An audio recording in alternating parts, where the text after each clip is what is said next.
کے سارے داؤ پیچ میرے نقلی باپ نے سکھائے تھے۔ میں نے کہا نقلی باپ مطلب؟ وہ کہنے لگی وہی جس نے مجھے بچپن سے اپنی بیٹی بنایا تھا۔ ظاہر سی بات ہے اصلی تو ملیحہ والا باپ ہے نا، نقلی وہ تھا۔ اس کی باتیں ایسی ہی تھیں، سامنے والے کو مسکرانے پہ مجبور کر دیتی تھی۔ مجھ سے کہنے لگی تمہیں لڑنا آتا ہے؟ میں نے کہا تمہیں کیا لگتا ہے؟ میری اس بات پہ اس نے بڑے غور سے مجھے دیکھا، پھر کہنے لگی ہاتھ تو بڑا کس کے پکڑتے ہو، چھڑوانا مشکل ہو جاتا ہے۔ شاید اسے مال میں ہونے والا واقعہ یاد آیا تھا جب وہ اپنا آپ مجھ سے چھڑوا رہی تھی لیکن چھڑوا نہیں پا رہی تھی۔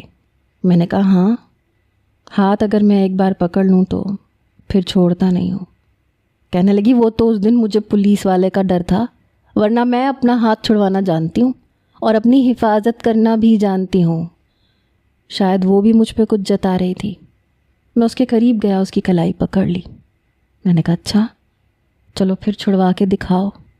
میں شاید ایسے ہی کسی موقع کی تلاش میں تھا، پتہ نہیں کیوں۔ بات تو یہ بڑی غلط تھی اور شریف لوگوں پہ ایسی باتیں اچھی بھی نہیں لگتی، لیکن میری خواہش تھی کہ میں اس کا ہاتھ پکڑوں۔